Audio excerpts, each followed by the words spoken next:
که چیرې ستاسو واتساپ بند شوی وي او یا هم په راتلونکي بند سي نو تاسو به یې بیرته څنګه فعاله کوئ. راځئ دوستانو په نننۍ ویډیو کې درته طریقه ښیم.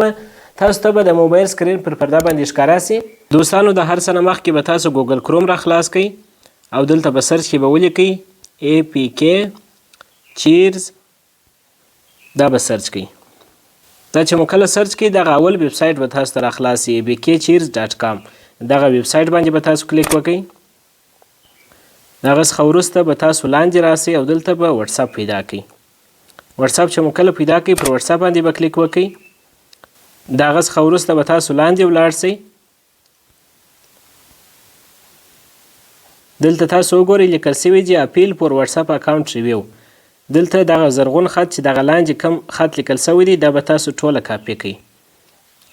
دا چې مو کله کاپي کړئ دغه څخه وروسته دلته لاندې وګورئ اپیل ناو لیکلی دی. پر دې باندې به کلیک وکړئ. د دې څخه وروسته به تاسو ته دغه صفحه راخلاصه سي. دلته وګورئ افغانستان 93 کوډ لیکل شوی دی. دلته به لاندې تاسو خپله شمیره ورته ور واچوئ.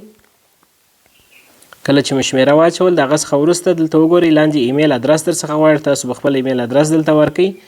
چې کله مو ایمیل ورکئ دلته تاسو څخه پوښتنه کوي چې تاسو کوم ماډل موبایل دی، انډرایډ دی، آیفون دی یا په کمپیوټر کې تاسو استعمالوئ. نو زما موبایل انډرایډ دی، زه انډرایډ انتخابوم. دغه څخه وروسته کوم میسیج چې مو کاپي کړی دی په دغه خانه کې به هغه میسیج ولته پیسټ کړئ.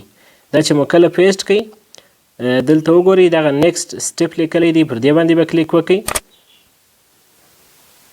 دغه څخه وروسته دغه سینډ کویشن لیکلی دی. پر دې باندې به کلیک وکړئ. دلته وګورئ لیکل شوي دي یور کویشن هاز بین سینډ، یعنې ستاسو ریکویسټ واتساپ کمپنۍ ته ورسېدی. نو ستاسو واتساپ به په 24 ساعته کې او یا هم په 48 ساعته کې بیرته فعاله سي. دوستانو کوم ویډیو خوښ شوي ویډیو لایک کړئ، د خپلو ملګرو سره شریکه کړئ او که چینل ته نوي راغلي یاست چینل سبسکرایب کړئ. تر بیا پورې ښه وخت.